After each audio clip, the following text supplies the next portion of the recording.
तो स्टूडेंट, हम NCERT का नेक्स्ट लेक्चर शुरू करने जा रहे हैं अध्याय 6। इससे पहले हमने 5 अध्याय पढ़ लिए हैं। आज हमारा है अध्याय 6। अध्याय 6 में हम पढ़ेंगे राज्य, राजा और एक प्राचीन गणराज्य। ये हम इतिहास कवर कर रहे हैं 6th क्लास की। इसमें पढ़ते हैं चुनाव का दिन। ये एक लड़का है जो अपने दिमाग में सोच रहा, जब शंकरन उठा तो उसने देखा कि उसके नाना नानी वोट डालने जा रहे थे। दरअसल वे चुनाव केंद्र पर सबसे पहले पहुंचना चाहते थे। शंकरन जानना चाहता था कि आखिर वे इतने उत्साहित क्यों थे। उसके नाना जी ने उसे जल्दी में समझाने की कोशिश की और कहा, आज हम अपने शासक का चुनाव करने जा रहे हैं। यानी कि आज के समय में जो इलेक्शन होते हैं तो हम जो है अपने जो अपना नेता हम चुनते हैं, CM हो या कोई सांसद हो, ठीक है। तो उसने भी ये सोचा कि उसके जो नाना नानी हैं इतना उत्साहित क्यों हैं चुनने के लिए। क्या पहले भी, यानी कि इतिहास में जो बीत चुका है, क्या पहले भी ऐसी राजा का चुनाव हुआ करता था। तो इसके बारे में कुछ लोग शासक कैसे बने। लगभग 50 वर्षों से हमें अपने शासक का चुनाव मतदान करने के जरिए करते आ रहे हैं, लेकिन बहुत साल पहले लोग शासक कैसे बनते थे, यानी पहले शासक कैसे बनते थे। हमने अध्याय 5 में ये पढ़ा कि कुछ राजा संभवतः जन यानी लोगों द्वारा चुने जाते थे, परंतु करीब 3000 साल पहले राजा बनने की इस प्रक्रिया में कुछ परिवर्तन दिखाई दिए। 3000 साल पहले कुछ लोग बड़े बड़े यज्ञों को आयोजित कर राजा के रूप में प्रतिष्ठित हो गए। यानी कि कुछ राजा ऐसे बने जो यज्ञ किया करते थे, फिर वो राजा बन गए। जैसे अश्वमेध यज्ञ, ऐसा ही आयोजन होता था। इसमें एक घोड़े को राजा के लोगों की देखरेख में स्वतंत्र विचरण के लिए छोड़ दिया जाता था। लोगों की देखरेख के लिए एक घोड़ा छोड़ा जाता था।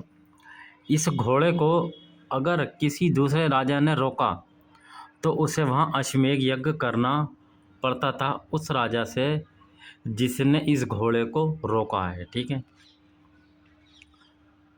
राजा से लड़ाई करनी पड़ती थी। अगर उन्होंने घोड़े को जाने दिया, यानी कि वो चला गया, तो इसका मतलब ये होता था कि अश्वमेध यज्ञ करने वाला राजा उनसे ज़्यादा शक्तिशाली था। इसके बाद उन राजाओं को यज्ञ में आमंत्रित किया जाता था। ये यज्ञ जो विशिष्ट पुरोहित के द्वारा संपन्न किया जाता था। पुरोहित जो हुआ करते थे, बड़े बड़े लोग, इसके लिए उन्हें उपहारों से सम्मानित किया जाता था। अश्वमेध यज्ञ करने वाला राजा बहुत शक्तिशाली माना जाता था। जो अश्वमेध यज्ञ करता था राजा, वो शक्तिशाली माना जाता था। यज्ञ में आमंत्रित सभी राजा उसके लिए उपहार लाते थे। जितने भी जो राजा हुआ करते थे आसपास के, सभी उसके लिए गिफ्ट लाया करते थे। इन सभी आयोजनों में राजा का मुख्य स्थान होता था। उसे राज सिंहासन पर या बाग की खाल के एक विशेष आसन पर बिठाया जाता था। या तो बाग की खाल पर बिठा दिया जाता था या फिर कोई आसन पे उसे बिठाया जाता था। युद्ध क्षेत्र में राजा का सारथी ही उसका सहचर होता था। यज्ञ के अवसर पर वे राजा की विजयों तथा अन्य गुणों का ज्ञान करता था। राजा के जो सगे संबंधी हुआ करते थे, जो उसके रिश्तेदार हुआ करते थे, खासकर जैसे उसकी रानियां हुई, उसके पुत्र हुए, वो कई छोटे छोटे अनुष्ठान करने वाले थे। अन्य सारे आमंत्रित राजाओं का काम सिर्फ बैठकर यज्ञ की पूरी प्रक्रिया को देखना भर था। यज्ञ की पूरी प्रक्रिया देखा करते थे ये लोग। राजा के ऊपर पुरोहित पवित्र जल के छिड़काव के साथ साथ अन्य कई अनुष्ठान करता था, ठीक है। यानी कि अनुष्ठान यानी पूजा पाठ वगैरह करता हुआ। विष अथवा वैश्य जैसे सामान्य लोग उपहार लाते थे, जिन्हें पुरोहित शूद्र मानते थे। अब बिच और वेश्य क्या उपहार लाते थे, लेकिन जो पुरोहित है इनको कहते थे शूद्र हैं, मानते हैं। उन्हें कई अनुष्ठानों में शामिल नहीं किया किया जाता था, यानी कई पूजा पाठों में या पूजा पद्धतियों में या धर्मों में शामिल नहीं किया जाता था शूद्रों को। इस यज्ञ में उपस्थित होने वालों की एक सूची बनाओ। पेशे के आधार पर वहाँ कौन कौन से वर्ग शामिल थे। अब वर्ण आपको बताना। वर्ण इस समय उत्तर भारत में खासकर गंगा यमुना क्षेत्र में कई ग्रंथ रचे गए हैं। ऋग्वेद के बाद रचे होने के कारण ये उत्तर वैदिक ग्रंथ कहे जाते हैं।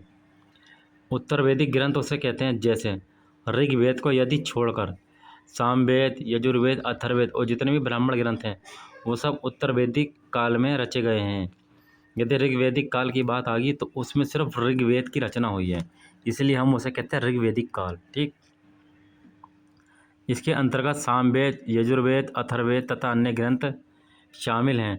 पुरोहित द्वारा रचित इन ग्रंथों में विभिन्न प्रकार के अनुष्ठान और उनके संपादन की विधियां बताई गई हैं। इनमें सामाजिक नियमों के बारे में भी बताया गया है। जो सामाजिक जो नियम होते थे, कायदे कानून होते थे, उनके बारे में भी बताया गया है। ठीक है, और पुरोहित के द्वारा इन ग्रंथों का विभिन्न अनुष्ठान किया जाता था।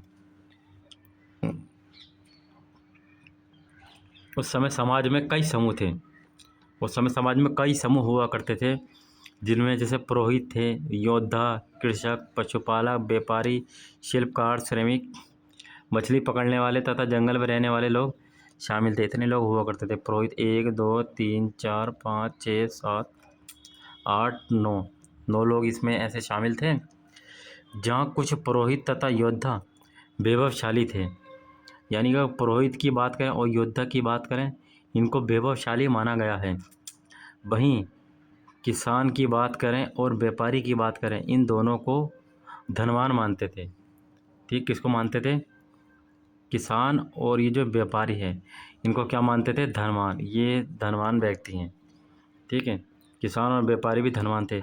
दूसरी ओर जो पशुपालक है, शिल्पकार हैं, श्रमिक हैं, मछली पकड़ने वाले हैं और शिकारी तथा भोजन संग्राहक निर्धन थे। ठीक है, निर्धन मतलब जैसे गरीब थे ये लोग।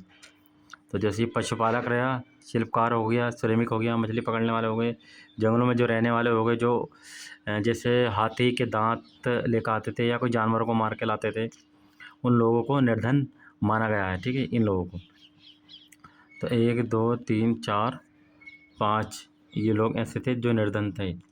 पुरोहितों ने लोगों को 4 वर्गों में विभाजित किया है। इस पुरोहित ने क्या करा? वर्ग को 4 भागों में विभाजित कर दिया, जिन्हें हम क्या कहते हैं? वर्ण कहते हैं। वर्ण 4 वर्गों में बांटा, इनको हम बोलते हैं वर्ण। उनके अनुसार प्रत्येक वर्ण के अलग अलग कार्य निर्धारित थे। पहला वर्ण क्या था? ब्राह्मण था। ठीक, उनका काम वेदों का अध्ययन और अध्यापन और यज्ञ करना था। पहला वर्ण जो था ब्राह्मण था। इनका काम क्या था? वेदों का अध्ययन करना, वेदों का अध्ययन करना और उन यज्ञ करना, इस ब्राह्मण का काम था, जिनके लिए उन्हें उपहार मिलता था। दूसरा स्थान शासकों का था, जिन्हें क्षत्रिय कहा जाता था। उनका काम युद्ध करना और लोगों की रक्षा करना था। तो दूसरा स्थान कौन सा आ गया? शासकों का, शासक। और इन शासक को क्या बोला? क्षत्रिय। क्षत्रिय। ठीक, क्षत्रिय। क्षत्रिय पहला ब्राह्मण आ गया, दूसरा क्षत्रिय आ गया। इन क्षत्रिय का क्या काम था? युद्ध करना और लोगों की रक्षा करना इनका काम था। तीसरा आ गया विश्य या वेश्य। विश्य या वेश्य थे। इनमें कृषक यानी किसान, पशुपालक और व्यापारी आते थे। जो विश्य या वेश्य थे, इनमें कौन आते थे?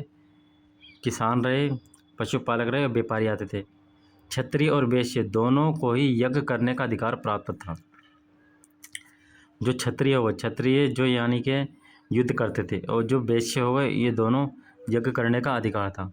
वर्णों में अंतिम स्थान जो था वो शूद्रों का था। इनका काम अन्य तीनों वर्णों की सेवा करना था।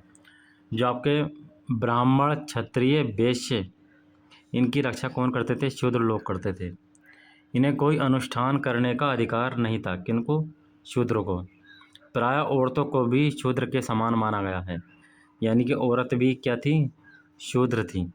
महिला तथा शूद्रों को वेदों का अध्ययन करने का अधिकार नहीं था। ये दशा थी उस समय। ठीक, पहले ब्राह्मण सबसे सर्वश्रेष्ठ माने थे। ब्राह्मण के बाद फिर आप कौन सा है? क्षत्रिय। क्षत्रिय है, ठीक है नहीं, क्षत्रिय। फिर वैश्य, वैश्य के बाद शूद्र आए। ये शूद्र जो है इन तीनों की रक्षा किया करते थे, ठीक नहीं। ब्राह्मण सबसे पहला स्थान था जिन्हें उपहार वगैरह मिलता था। दूसरा था क्षत्रिय। क्षत्रिय यानी शासक, ये क्या युद्ध किया करते थे और लोगों की रक्षा करते थे। वैश्य, वैश्य में कौन थे? किसान थे, व्यापारी थे और पशुपालक आते थे। और शूद्र को, महिलाओं को भी शूद्र माना गया है। और महिला और जो शूद्र थे इन्हें वेदों का अध्ययन करना बिल्कुल मना था उस समय। ये लोग अध्ययन किया करते थे।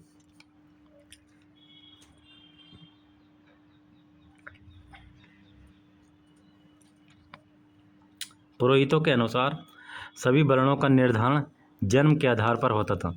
पुरोहितों के अनुसार जो जितने वर्ण थे, ब्राह्मण, क्षत्रिय, वैश्य, शूद्र, जैसे ब्राह्मण का बेटा ब्राह्मण, क्षत्रिय का बेटा क्षत्रिय और शूद्र का बेटा शूद्र, जन्म के आधार पर इनका निर्धारण होता था।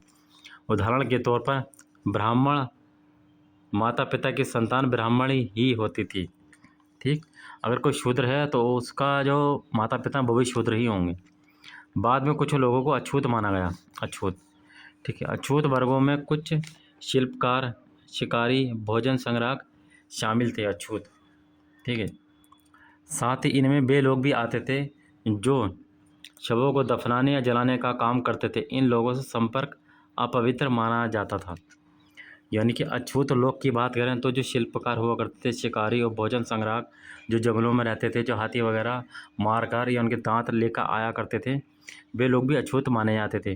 और जो शवों को जलाते थे, दफनाते थे, उन्हें भी अछूत माना जाता था, उन्हें भी अपवित्र माना जाता था। अगला आपका, कई लोगों ने ब्राह्मणों द्वारा बनाई गई इस बड़ व्यवस्था को स्वीकार नहीं किया। काफ़ी सारे लोगों ने, कुछ राजा स्वयं को पुरोहित से श्रेष्ठ मानते थे।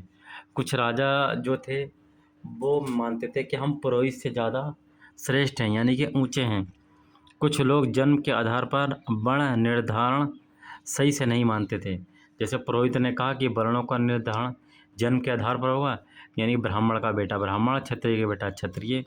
लेकिन कुछ लोग जो हैं वो जन्म के आधार पर वर्ण का निर्धारण नहीं मानते थे। इसके अतिरिक्त कुछ लोग व्यवसाय के आधार पर लोगों के बीच भेदभाव उचित नहीं समझते थे। कुछ लोग जो हैं ऐसे के व्यवसाय जो करते हैं, जैसे अछूत लोग हैं, उनके साथ भेदभाव नहीं करना चाहिए। ये एक अछूत की अवधारणा है। जबकि कुछ लोग चाहते थे कि अनुष्ठान संपन्न करने का अधिकार सबका हो। ठीक, यानी पूजा पाठ करने का अधिकार या कोई धर्म से जो भी संबंधित है वो अधिकार वो सबको, चाहे ब्राह्मण हो, क्षत्रिय हो, वैश्य हो, शूद्र हो। कई लोगों ने छुआछूत की आलोचना की। इस उपमहाद्वीप के पूर्वोत्तर में, यानी कि पूर्वी और उत्तर भारत में जैसे इलाकों में सामाजिक आर्थिक असमानता बहुत कम थी, वहाँ पुरोहितों का प्रभाव भी बहुत सीमित था। पूर्वोत्तर में लोगों ने वर्ण व्यवस्था का विरोध क्यों किया था, ये आपको बताना। लोगों ने वर्ण व्यवस्था का विरोध क्यों किया था? वर्ण व्यवस्था का इसलिए क्या था क्योंकि वर्ण में 4 चीज़ आती है, ब्राह्मण, क्षत्रिय, वैश्य, शूद्र। लेकिन शूद्रों को अछूत क्यों माना गया?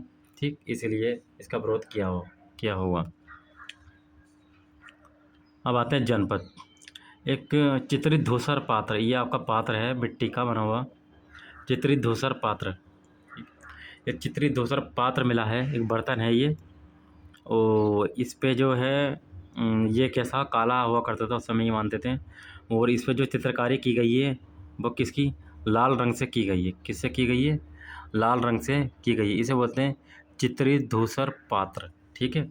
और इस पर रेखाएँ भी खींची गई हैं, ज्यामितीय आकृति की रेखाएँ इस पर की गई हैं, ठीक। और लाल रंग से इस पर चित्रकारी यानी डिजाइन बनाए गए हैं, सही है ना।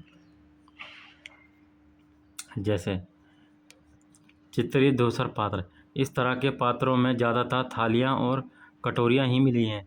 ये पात्र बहुत ही पतली सतह के, सुंदर और चिकने हैं। शायद इसका प्रयोग खास मौके पर महत्वपूर्ण लोगों को भोजन परोसने के लिए किया जाता होगा, ठीक। जैसे भोजन वगैरह रख सकते हैं इसमें। अब हम जनपद पढ़ते हैं। जनपद, महायज्ञों महायज्ञों को करने वाला राजा अब जन्म के राजा न होकर जनपदों के राजा माने जाने लगे। यानी कि कहीं ऐसा जैसे कोई एक भूभाग है, वहाँ पर बहुत सारे लोग रहते हैं, तो एक वहाँ पर शक्तिशाली राजा बना दिया करते थे। जैसे अपना जैसे जनपद जैसे, यानी कि एक जैसे अपना मान एक डिस्ट्रिक्ट है, तो डिस्ट्रिक्ट में जैसे वो डीएम हो गया, तो डीएम क्या लोगों की देखभाल वगैरह करेगा, ठीक है नहीं। जनपद का शाब्दिक अर्थ जन के बसने की जगह होता था। कुछ महत्वपूर्ण जनपद मानचित्र 4, अभी मानचित्र आएगा नीचे 4, उसमें हम देखेंगे। पुरातात्विदों ने इन जनपदों की कई बस्तियां की खुदाई की है। अब जनपद मिले हैं, मैं आपको एक मानचित्र दिखा दूं। ये आपका मानचित्र रहा, ये मानचित्र है, ठीक। ये आपका मानचित्र रहा। जैसे मान लिया कुरु जनपद, ठीक। ये आपका कौशल जनपद, पांचाल, हस्तिनापुर, गंधा, तक्षशिला, ठीक। ये आपके जनपद हैं। मगध है, राजगिरे, वैशाली, बज्जी, अंग, ठीक। ये आपके कुछ जनपद हैं, जैसे गंगा नदी और यमुना नदी बह रही है, इसी के आसपास ये जनपद बसे हुए हैं, ठीक है। इसी जनपद की चर्चा की जा रही है।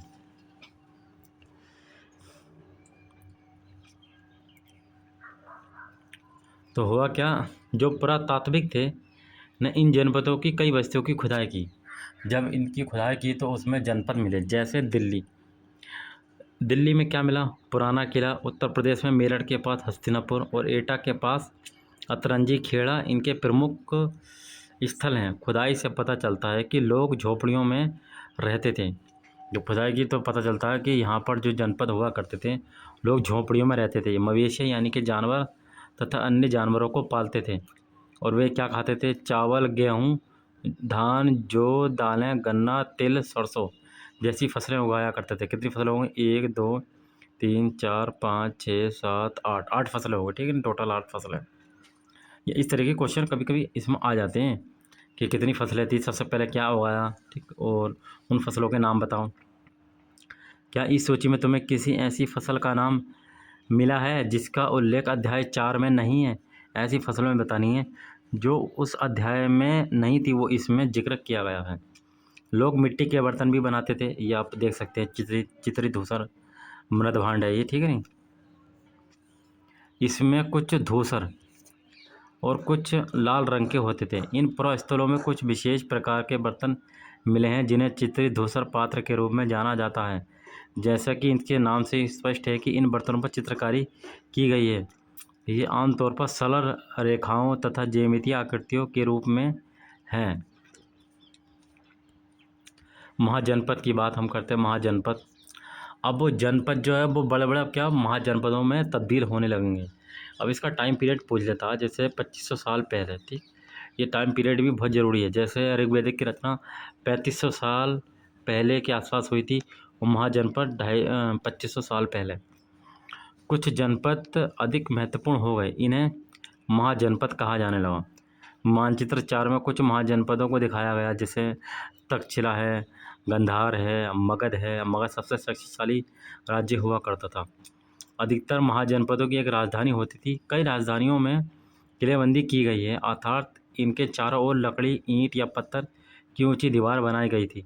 यानी कि ये कोई हमने एक महल बना दिया और इसके चारों तरफ एक बाउंड्री की थी, और यहाँ से कोई गेट लगा दिया, इधर से गेट लगा दिया, इधर से गेट लगा दिया, इधर से गेट लगा दिया, ठीक।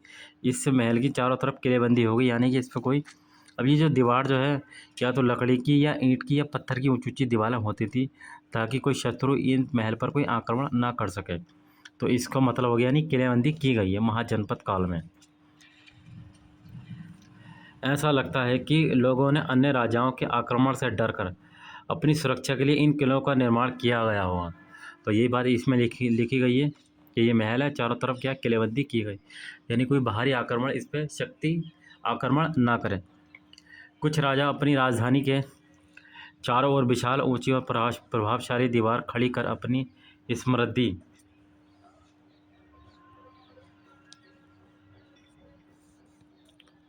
और शक्ति का प्रदर्शन भी करते थे। इस तरह से किले के अंदर रहने वाले लोग और उस क्षेत्र पर नियंत्रण रखना भी सरल हो जाता था। जब चारों तरफ किलेबंदी होगी तो आराम से रहो, कोई बाहरी हस्तक्षेप उस पर आक्रमण नहीं करेगी।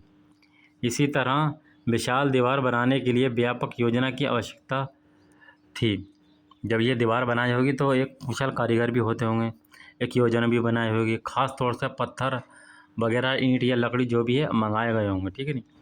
और लाखों की संख्या में ईंटों तथा पत्थरों का इंतजाम करना पड़ता था। तो हजारों स्त्री पुरुष तथा बच्चों ने इसके लिए अथक परिश्रम किया होगा। यानी कि इतनी संख्या में ये ईंटें और पत्थर जुटाए होंगे, तो इसके लिए बहुत मेहनत और परिश्रम किया होगा। इनके लिए संसाधनों की आवश्यकता पड़ती होगी।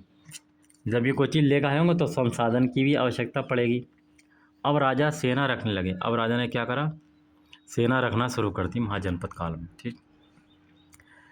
जब सेना रखी तो सिपाहियों को नियमित वेतन देकर पूरे साल रखा जाता था, यानी 1 साल का वेतन दे दिया जाता था एक बार में, ठीक। कुछ भुगतान संभवतः आहत सिक्कों के रूप में होता था।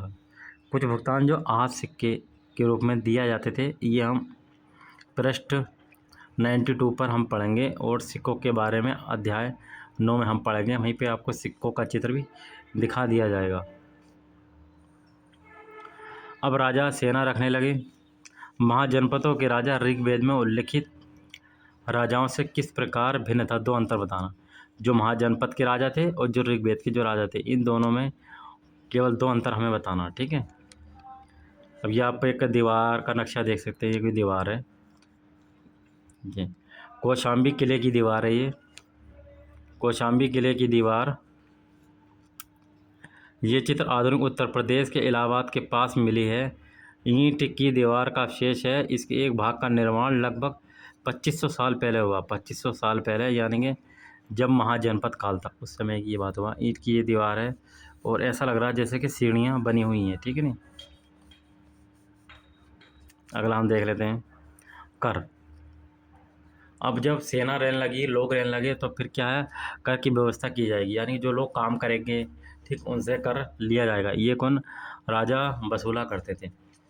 महाजनपदों के राजा विशाल किले बनवाते थे, यानी बड़े बड़े किले बनवाते थे और बड़ी सेना रखते थे। इसलिए उन्हें प्रचुर संसाधनों की आवश्यकता होती थी। इसके लिए उन्हें कर्मचारियों की भी आवश्यकता होती थी। अतः महाजनपदों के राजा लोगों द्वारा समय समय पर लगाए गए उपहारों पर निर्भर न रहकर अब नियमित रूप से कर वसूलने लगे। यानी कि अब कोई गिफ्ट वगैरह वो कभी कभी मिलता था, अब जो है कि नियमित कर लगा दो जो हर समय मिलता रहेगा, और उन्हीं से इन सैनिकों का वेतन भी दिया जाएगा।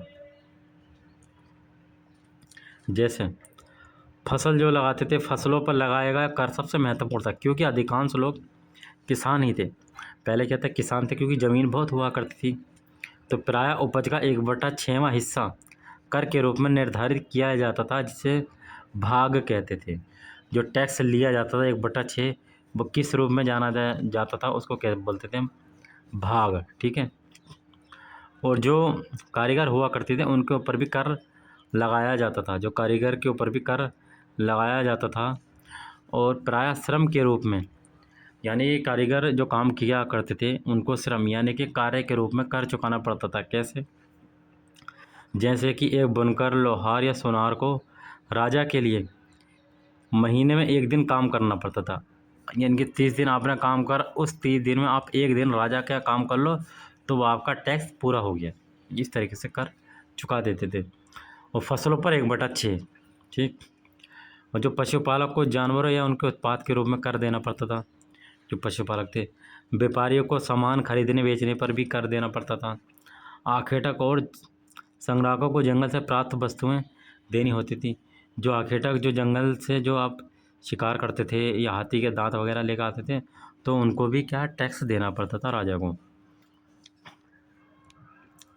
तो बताना, आखेटक तथा खास संग्राहक राजाओं को क्या देते थे। कृषि में परिवर्तन कैसा आया। कृषि में परिवर्तन, इस युग में कृषि के क्षेत्र में 2 बड़े परिवर्तन आए। हल के फाल अब लोहे के बनने लगे। हल के फाल यानी कि ये कोई हल है, इस तरीके से हल हुआ करता था, ये आपने देखा इस तरीके से हल हुआ करता था, ठीक। तो ये जो फाल था किसका था, लकड़ी का हुआ करता था, लकड़ी का। लेकिन अब ये जो फाल है कैसा हो गया, लोहे का हो गया। जब लोहे का हो जाएगा तो ज़मीन आसान से खुद जाएगी। लकड़ी के फाल से थोड़ी देर में खुदती थी। तो अब हल के जो फाल हैं अब किसके होने लगे, लोहे के बनने लगे। अब कठोर ज़मीन को कठोर ज़मीन को लकड़ी के फाल की तुलना में लोहे के फाल से आसानी से जोता जा सकता था। ठीक है, इससे फसलों की उपज बढ़ गई है। दूसरे लोगों ने धान के पौधों का रोपण शुरू किया, अर्थात खेतों में बीज छिड़ककर धान उपजाने के बजाय धान की पौध लगाकर तैयार कर उनका रोपण शुरू किया गया। अब पहले की तुलना में बहुत ज़्यादा पौधे जीवित रह जाते थे, इसलिए पैदावार भी ज़्यादा होने लगी। इसमें कमर तोड़ परिश्रम लगता था। ये ज़्यादातर काम जो है वह दासी तथा भूमिहीन खेती ही मजदूर किया करते थे। तो ये काम कौन करता था? दासी और जो जिनके पास भूमि नहीं थी वो ज़्यादातर मजदूर किया करते थे इस काम को। क्या तुम बता सकते हो कि राजा इन परिवर्तनों को प्रोत्साहन क्यों देते होंगे, जो फसल वगैरह जो उगती है? ठीक है, अब सूक्ष्म निरीक्षण करना हमें यहाँ यदि हम करना है मगध के बारे में, तो मानचित्र 4 में हमने मगध ढूंढो। मगध हम ढूंढ के और बताएंगे कि लगभग 200 सालों के भीतर मगध सबसे महत्वपूर्ण जनपद बन गया। गंगा और सोन जैसी नदियाँ मगध से होकर बहती थी, जिसमें यातायात, जल वितरण और ज़मीन को उपजाऊ बनाने के लिए बहुत महत्वपूर्ण थी। मगध का एक हिस्सा जंगलों से भरा होता था। इन जंगलों में रहने वाले हाथियों को पकड़कर और उन्हें प्रशिक्षित यानी ट्रेनिंग देकर सेना के काम में लाया जाता था। यही नहीं, जंगलों से घर, गाड़ियाँ तथा रथ बनाने के लिए लकड़ी मिलती थी। इसके अलावा इन क्षेत्र में लोहे अयस्क की खदानें मिली हैं। मजबूत औजार और हथियार बनाने के लिए भी यह बहुत उपयोगी थे। तो मगध में जो मगध ढूंढो, तो यहाँ पर जो गंगा और सोन नदियाँ का जो क्षेत्र है, ठीक है, गंगा सोन नदियाँ का क्षेत्र है, इनके आसपास यातायात का साधन और ये ज़मीन बहुत उपजाऊ थी। यहाँ पर जंगल वगैरह हुआ करते थे और यहाँ से हाथी को पकड़कर उन्होंने ट्रेनिंग देकर उनके ऊपर क्या सामान लेके आया जाया करते थे एक दूसरे की जगह। ठीक,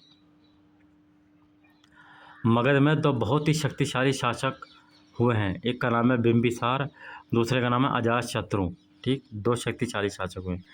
ठीक है, ये इसका लड़का। ठीक, अन्य जनपदों को जीतने के लिए ये हर संभव अपनाते थे, यानी कि साम दाम दंड भेद, ये तीनों तरीके से हर एक जनपद को जीतने के लिए हमेशा तत्पर तैयार रहते थे बिंबिसार और अजातशत्रु। और एक महापद्मनंद भी है, ये भी एक और महत्वपूर्ण शासक थे। उन्होंने अपने नियंत्रण का क्षेत्र इस उपमहाद्वीप के उत्तर पश्चिम भाग तक फैला लिया था। मान लिया ये वाला एक उत्तर का एरिया और ये आपका पश्चिम का एरिया। ठीक, ये वाला। ठीक, जैसे मैं अगर ये बात करूँ, ये भारत का नक्शा है, ये भारत है। ठीक, तो ये वाला उत्तर और पश्चिम, ये वाला हिस्सा अपने कब्जे में कर लेते थे। ठीक, ये वाला बिहार में राजगिर और इसका आधुनिक नाम है राजगिर, कई सालों तक मगध की राजधानी बनी रही है। बिहार में राजगिर का नाम है राजगीर, और ये राजगीर किसकी? मगध की राजधानी बनी रही है। ठीक है नहीं, बाद में पाटलिपुत्र का जो आज है पटना को राजधानी बनाया गया। 2300 साल से भी पहले की बात है कि मैसिडोनिया का राजा सिकंदर विश्व विजय करना चाहता था। पूरी तरह सफल न होने पर वे मिस्र और पश्चिम एशिया के कुछ राज्यों को जीता हुआ भारतीय उपमहाद्वीप में ब्यास नदी के किनारे तक पहुंच गया। जब उसने मगध की ओर कूच करना चाहा तो उसके सिपाहियों ने इनकार कर दिया कि वे इस बात से भयभीत थे कि भारत के शासकों के पास पैदल, जो उस समय जो कौटिल्य थे जो था, उनने कहा था कि यदि आप ब्यास नदी को पार करेंगे तो आपकी सेना बिल्कुल नष्ट हो जाएगी, जिसके कारण ये सिपाही डर गए थे। ठीक है नहीं, भारत के शासकों के पास जो पैदल, रथ और हाथियों की बहुत बड़ी सेना हुआ करती थी उस समय। मगध जो शासक था, इन सेनाओं और ऋग्वेद में उल्लिखित सेनाओं के बीच तुम्हें क्या अंतर मिलता? ऋग्वेद में सेना और जो इस समय मगध की सेना, इन दोनों के बीच में क्या अंतर है? बज्जी की बात करते हैं। अच्छा, बात करें, गण शब्द का प्रयोग कई सदस्यों वाले समूह के लिए किया जाता था, यानी कि कई सदस्य होते थे, उनको हम बोलते थे गण। और संघ मतलब हो गया संगठन या सभा। बज्जी, जैसा कि तुमने ऊपर पढ़ा, मगध एक शक्तिशाली राज्य बन गया था, मगध एक शक्तिशाली राज्य बन गया था। तो राजा कौन था उस समय? बिंबिसार और अजातशत्रु। फिर एक महाजनपद है बज्जी, उसके नज़दीक ही बज्जी राज्य था, जिसकी राजधानी वैशाली बिहार थी। बज्जी की राजधानी क्या थी? वैशाली, जो कहाँ पर है? बिहार में स्थित है। यह एक अलग किस्म की शासन व्यवस्था थी जिसे गण या संघ कहते थे। गण मतलब होता है सदस्यों का समूह, ठीक। संघ मतलब संगठन। गण या संघ में कई शासक होते थे। कभी कभी लोग एक साथ शासन करते थे, जिसमें से प्रत्येक व्यक्ति राजा कहलाता था। ये सभी राजा विभिन्न अनुष्ठानों को एक साथ संपन्न करते थे। सभाओं में बैठकर ये बातचीत और बहस वाद विवाद के जरिए तय करते थे कि क्या करना चाहिए और क्या नहीं। बज्जी में ये बात चल रही है, ठीक। किस तरह से शत्रुओं के आक्रमण से निपटने के लिए वे मिलकर चर्चाएं करते थे। स्त्रियां और दास और कर्मकार इन सभाओं में हिस्सा नहीं ले सकते थे। अच्छा, यानी कि जो बज्जी है इसमें स्त्रियां, दास और कर्मकार ये हिस्सा नहीं लेते थे इस सभाओं में। बुद्ध तथा महावीर, जिनके बारे में तुम अध्याय 7 में पढ़ोगे, दोनों ही गण या संघ से संबंधित थे। बुद्ध और महावीर यानी कि बौद्ध धर्म और जैन धर्म। बौद्ध साहित्य में संघ के जीवन का बहुत ही सजीव वर्णन मिलता है। बौद्ध साहित्य में संघ का मतलब आप समझ गए। संघ का मतलब क्या हो गया? संगठन या फिर गण बोलते हैं, यानी कि कई सदस्यों का समूह। बज्जी संघ का ये वर्णन दीघ्र निकाय से लिया गया है। किस निकाय से? दीघ्र निकाय से लिया गया है। दीघ्र निकाय एक प्रसिद्ध बौद्ध ग्रंथ है। दीघ्र निकाय क्या है? एक बौद्ध ग्रंथ है, और इसी बौद्ध ग्रंथ से बज्जी संघ का वर्णन लिया गया, जिसमें बुद्ध के कई व्याख्यान दिए गए हैं। इनमें करीब 2300 साल पहले लिखा गया था। बताओ, महाजनपद काल आया 2500 साल पहले, और जो दीघ्र निकाय लिखा गया 2300 साल पहले। अजातशत्रु और बज्जी संघ के बारे में चर्चा हम करते हैं, क्योंकि बज्जी संघ का वर्णन दीघ्र निकाय से लिया गया है, जो बौद्ध धर्म ने लिखा है। अजातशत्रु बज्जी संघ पर आक्रमण करना चाहते थे। उन्होंने अपने मंत्री वत्सकार को बुद्ध के पास सलाह के लिए भेजा। अजातशत्रु किससे? बज्जी पर आक्रमण करना चाहते थे, लेकिन इसके सलाहकार था मंत्री वत्सकार। इन्हें बुद्ध के पास सलाह के लिए भेजा कि हम जो है बज्जी पर आक्रमण करना चाहते हैं। जो अजातशत्रु कहाँ का? मगध का शासक हुआ करता था, और इसके पिता का नाम था बिंबिसार। बुद्ध ने उनसे पूछा कि क्या बज्जी सभाएं नियमित रूप से होती हैं? क्या बज्जी में सभाएं नियमित रूप से होती हैं तथा उनमें सभी सदस्य उपस्थित होते हैं? तथा उन्हें पता चला कि ऐसा होता है, तो उन्होंने कहा कि बज्जीवासी तब तक उन्नति करते रहेंगे जब तक वे, यदि आप बात समझ के, जैसे बज्जी जो था यहाँ पर शासक मिलजुल के रहा करते थे, ठीक। ये एक संघ था, यानी कि कई सदस्य लोग आपस में रहते थे। कोई भी आक्रमण करना हो तो सलाह मशवरा किया करते थे, कैसी घटना से निपटना है, ये आपस में बातचीत किया करते थे। तो बुद्ध ने कहा कि ये सब जो है एक संघ है, तो ये तब तक इन पर आक्रमण करना मुश्किल है, तब तक ये उन्नति करते रहेंगे जब वे जो हैं बज्जी लोग जो है जब ये करते रहेंगे, जैसे वे पूर्ण और नियमित सभाएं करते रहेंगे आपस में मिलजुल कर काम करते रहेंगे बज्जी के लोग, ठीक। 4 बताए इन्होंने। और वे पारंपरिक नियमों का पालन करेंगे, बड़ों का सम्मान करेंगे, समर्थन और उनकी बातों पर ध्यान देते रहेंगे। तो यहाँ पर आक्रमण करना बहुत मुश्किल है आपका। बज्जी महिलाओं के साथ जोर ज़बरदस्ती नहीं करेंगे और उन्हें बंधक नहीं बनाएंगे। शहरों तथा गाँवों में चैत्य का रखरखाव करेंगे। विभिन्न मतावलंबी संतों का सम्मान करेंगे और उनके आने या जाने पर कोई रोक नहीं लगाएंगे।